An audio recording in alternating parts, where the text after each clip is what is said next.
नमस्कारः। स्वागतम् अत्र भवतां सर्वेषां सप्तमी कक्षायाः संस्कृतरुचिरा पुस्तकपाठने। संस्कृत सातवीं की रुचिरा इस पुस्तक का एक पाठ है विद्या महिमा अथवा विद्या धनम। आज हम इसी पाठ को पढ़ने का और समझने का प्रयास करेंगे।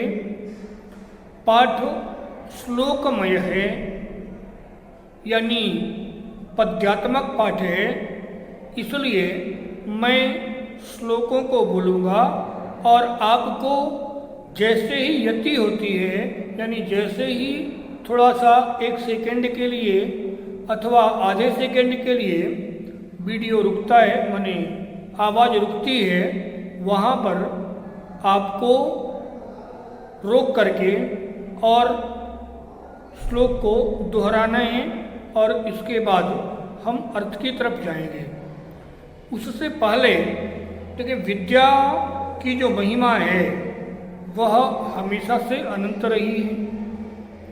हमेशा विद्यार्थियों के लिए और केवल विद्यार्थियों के लिए नहीं बल्कि मनुष्य मात्र के लिए विद्या का अध्ययन करना हमेशा ही परम आवश्यक रहा है और विद्या की आवश्यकता आज भी है, हमेशा रहेगी, क्योंकि विद्या को तीसरा नेत्र कहा जाता है। यानी कहते हैं ज्ञानम तृतीयम नेत्रम। क्यों? क्योंकि जो हमारी दो आँखें हैं, यह दोनों आँखें जो सामने होता है केवल उसी को दिखा सकती हैं, जबकि तीसरी आँख यानी विद्या जो हमारे सामने नहीं है, हमारे कर्म का भविष्य में क्या फल होने वाला है, हम जो कार्य कर रहे हैं उन कार्यों को करने से क्या लाभ होगा अथवा क्या हानि होगी, यह भी हमें विद्या से ज्ञान प्राप्त हो जाता है, विद्या से पता चल जाता है। और इसलिए हमें विद्या महिमा यानी हमें विद्या को लेने का प्रयास करना चाहिए और ज्ञान को ग्रहण करके आगे बढ़ने का प्रयास करना चाहिए। आइए पाठ को अच्छे से समझते हैं स्क्रीन के द्वारा। द्वादशः पाठः विद्याधनम। कहता है, श्लोक को मैं बोलता हूँ, आपको दोहराना है साथ साथ। न चोरहार्यम न च राजहार्यम न भ्रातृभाज्यम न च भारकारी व्यये कृते वर्धत एव नित्यम विद्याधनम सर्वधन प्रधानम। दूसरा श्लोक देखते हैं। वीडियो को रोक करके, मैंने पहले ही बताया आपको, वीडियो रोक करके और फिर श्लोक को बोलना है। विद्या नाम नरस्य रूपमधिकम् प्रच्छन्न गुप्तं धनम् विद्या भोग करी यशः सुख करी विद्या गुरूणां गुरुः विद्या बन्धुजनोऽपि देश गमने विद्या परा देवता विद्या राजसु पूज्यते नहि धनम विद्या विहीनः पशुः। यहाँ पर मैंने जहाँ जहाँ यति दिया है, जहाँ जहाँ विराम दिया है, वहाँ वहाँ तक वीडियो रोक करके आपको उसी लय में गाने का प्रयास करना है। अगला श्लोक देखते हैं। केयूराः न विभूषयन्ति पुरुषं हारा न चन्द्रोज्ज्वलाः न स्नानं न विलेपनं न कुसुमम् नालङ्कृता मूर्धजाः वाण्येका समलङ्करोति पुरुषं या संस्कृता धार्यते क्षीयन्ते खलु भूषणानि सततम् वाग्भूषणं भूषणम्। अगला श्लोक। विद्या नाम नरस्य कीर्तिरतुला भाग्यक्षये चाश्रयः धेनुः कामदुधारतिश्च विरहे नेत्रं तृतीयं च सा सत्कारायतनं कुलस्य महिमा रत्नैर्विना भूषणम् तस्मादन्यमुपेक्ष्य सर्वविषयं विद्याधिकारं कुरु। हाँ, आते हैं अर्थ की ओर। कहता है न चोरहार्यम न चराजहार्यम न भ्रातृभाज्यम न च भारकारी व्यये कृते वर्धते एव नित्यं विद्याधनं सर्वधन प्रधानम। कहता है न चौरहार्यम, चोर चुरा नहीं सकता, न च राजहार्यम, और राजा भी हर नहीं सकता, छीन नहीं सकता। न भ्रातृभाज्यम, भ्रातृ न भाज्यम माने भाई इसका विभाजन नहीं करा सकता, बंटवा नहीं सकता। न च भारकारी, और इस विद्या का कोई वजन भी नहीं है। व्यये कृते वर्धते एव नित्यम, खर्च करने के साथ साथ यह विद्या हमेशा बढ़ती ही जाती है, और इसलिए विद्याधनम सर्वधन प्रधानम, विद्याधन सभी धनों में श्रेष्ठ है। क्योंकि बाकी के जो धन हैं तो कभी चोर चुरा ले जाएगा, तो कभी इनकम टैक्स का छापा पड़ जाएगा तो राजा ले जाएगा, कोई नहीं हुआ तो भाई तो हिस्सा जरूर ले लेगा उसमें से आधा। लेकिन विद्याधन ऐसी है जिसका कोई वजन नहीं, कभी चोर ले नहीं जा सकता, कभी राजा छीन नहीं सकता, और उससे तो भाई भी कभी हिस्सा नहीं बटा सकता। इसलिए विद्याधन सभी धनों में श्रेष्ठ माना जाता है। तात्पर्य यह कि जो धन श्रेष्ठ हो हमें वही धन लेने का प्रयास करना चाहिए।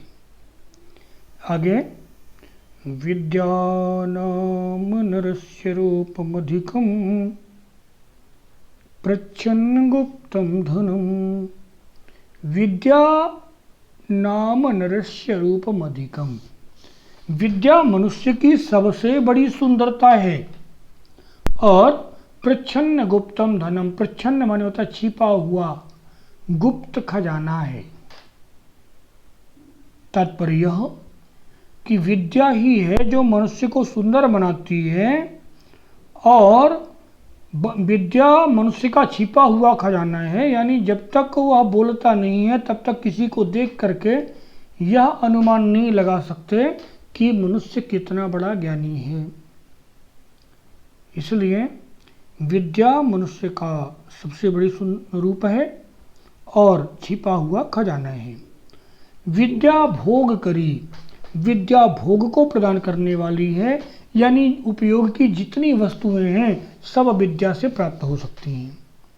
यशः सुखकरी, विद्या यश करने वाली है यानी आपको प्रसिद्धि दिलाने वाली है, और सुखकरी सुख दिलाने वाली है। विद्या गुरु नाम गुरु, विद्या गुरुओं की भी गुरु है। विद्या बंधु जनों विदेश गमने, जब हम अपने स्थान को छोड़ करके किसी दूसरे देश को जाते हैं, किसी दूसरे स्थान को जाते हैं और वहाँ पर हमारा कोई परिवार नहीं होता, तो वह विद्या ही है जो दूसरे को हमें अपना परिवार बना लेती है हमारा। तो विद्या बंधु जनों विदेश गमनी, विदेश जाने पर विद्या ही बंधु होती है। विद्या परा देवता, विद्या सबसे बड़ी देवता है। विद्या राजसु पूज्यते नहीं धनम, विद्या की पूजा राजा भी करते हैं, धन की पूजा नहीं करते। और अंत में कहता है विद्या विहीन पशु, यानी जिसके पास विद्या नहीं है वह मनुष्य नहीं बल्कि पशु है।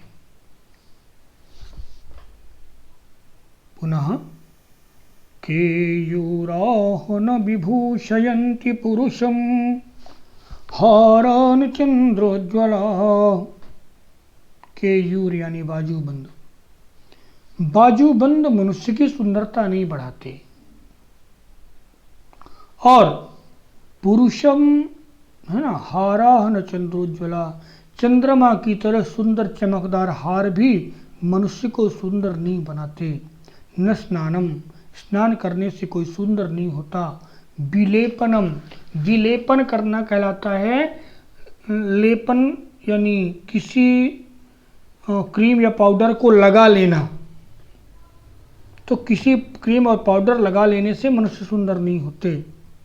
ना कुसुमम, फूलों से सज जाए, फूलों की माला पहन ले, फूलों का गजरा बांध ले, उससे भी मनुष्य सुंदर नहीं होता। और ना अलंकृता मूर्धजा, बालों को ठीक अच्छी से बढ़िया से कंघी करके सजा ले या और कुछ डाई वाई लगा करके सुंदर बन जाएं तो हम सुंदर बन जाएंगे, यह गलत फहमी है। बाले माने सुंदर सजे हुए बालों से भी लोग सुंदर नहीं होते। तो सुंदर कहाँ से होते हैं? कहता है वाण्येका समलंकरोति पुरुषम या संस्कृता धार्यते। एक वाणी ही है, वाणी एका, एक वाण्येका, एक वाणी ही है जो समलंकरोति पुरुषम, मनुष्य को पूरी तरह से सुंदर बना देती है। या संस्कृता धार्यते, कौन सी वाणी? कहता या संस्कृता धार्यते, जो संस्कृति पर आधारित होती है, यानी जो संस्कारित वाणी होती है, जो शास्त्रों की वाणी होती है, वह शास्त्रों की वाणी ही मनुष्य को सुंदर बनाती है। क्षीयन्ते खलु भूषणानि सततम, बाकी के जो आभूषण हैं वह तो लगातार पहनने से कमजोर हो जाते हैं, टूट जाते हैं, लेकिन वाग्भूषणम सततम भूषणम, लेकिन जो वाणी की सुंदरता है वह अगर एक बार आ गई, एक बार सुंदर बोलना आ गया तो सततम भूषणम, हमेशा वह अपनी सुंदरता बढ़ाती रहेगी। जितने हम सयाने होते जाएंगे, बुजुर्ग होते जाएंगे, बड़े होते जाएंगे, उतने ही वाणी में मिठास आता जाएगा, उतने ही वाणी में शुद्धता आती जाएगी और हमारी वाणी उतनी ही अच्छी होती जाएगी। पुनः विद्यानाम नरस्य कीर्तिरतुला भाग्यक्षये चाश्रयः, कहता है विद्या नाम नरस्य कीर्तिरतुला, विद्या मनुष्य की अतुलनीय कीर्ति है। मतलब विद्या ही मनुष्य को प्रसिद्ध करने वाली है, विद्या के अलावा उसके जैसा प्रसिद्ध करने वाला कोई दूसरा नहीं है। संसार में बहुत से धनी लोग हैं, पर हम सब धनिकों के नाम नहीं जानते, लेकिन जो विद्वान हैं तो विद्वानों के नाम जो धनी नहीं भी हैं उनके भी नाम लोग आदर से लेते हैं, सत्कार से लेते हैं, और उनकी विद्या के कारण जो है तो उनके सामने नतमस्तक होते हैं। तो विद्या मनुष्य की सबसे बड़ी कीर्ति है। और भाग्यक्षय चाश्रय, जिस समय भाग्य कमजोर होता है, भाग्य क्षय, क्षय का मतलब कमजोर होना, तो जब भाग्य कमजोर होता है, साथ नहीं देता, उस समय विद्या ही एकमात्र आश्रय, आश्रय का अर्थ होता है सहारा, तो उस समय विद्या ही एकमात्र सहारा होती है। धेनु काम दुधा, विद्या कामधेनु है, कामधेनु की तरह है, जो कामधेनु इच्छित फल देने वाली है। और रतिश्च विरहे, जिस समय हम अकेलापन महसूस करते हैं उस समय जो विद्या है वह हमारी जीवन संगिनी हो जाती है। यानी स्त्री के लिए पति और पुरुष के लिए पत्नी का रूप ले लेती है। पति और पत्नी में तो तलाक भी हो सकता है, पर विद्या में कभी तलाक नहीं होता। और इसलिए कहता है रतिश्च विरहे, यानी विरह के समय जब हम अकेलापन महसूस करते हैं, ऐसी परिस्थिति में विद्या रति ही, विद्या ही है जो हमारी प्रियतमा बनती है। और नेत्रम तृतीयम च सा, विद्या तीसरी आंख होती है। तीसरी आंख क्यों कहा? तो क्योंकि जो बाकी की हमारी दो आंखें हैं वह दोनों आंखें वही दिखाती हैं जो हमारे सामने होता है, जबकि जो विद्या है वह हमारे काम का जो फल होने वाला है, हम इस काम को कर रहे हैं, इस तरीके से कर रहे हैं, तो हमारी सफलता कैसी होगी, हमारे काम का क्या परिणाम होगा, यह विद्या पहले ही बता देती है। तो इसलिए विद्या को तीसरी आंख कहा जाता है। और सत्कारायतनम कुलस्य महिमा, सत्कारायतनम, अच्छे कर्म के लिए विद्या शरीर की तरह है। यानी जब हम अच्छे काम करते हैं तो जैसे किसी काम को करने के लिए हमें शरीर की आवश्यकता होती है, वैसे ही अच्छे कामों के लिए विद्या की भी आवश्यकता होती है। और कुलस्य महिमा, कुलस्य महिमा यानी कुल यानी परिवार, परिवार की बड़ाई भी विद्या से ही होती है। रत्नैर बिना भूषणम, विद्या बिना रत्न का आभूषण है, बिना हीरे मोती जवाहरात की सुंदरता यानी गहना है। तस्मादन्यमुपेक्ष्य सर्व विषयम, इसलिए बाकी सभी विषयों को छोड़ करके बाकी के जितनी भी वस्तुएं हैं उन सबको एक तरफ किनारे फेंको और विद्याधिकारम पुरु, विद्या में अधिकार करो। आज के लिए इतना ही। यदि किसी को कहीं पर कोई समस्या है अर्थ में, तो आप कमेंट बॉक्स में कमेंट डालकर पूछ सकते हैं। अगले वीडियो में हम लोग आएंगे अभ्यास पर। वदतु संस्कृतम जयतु भारतम।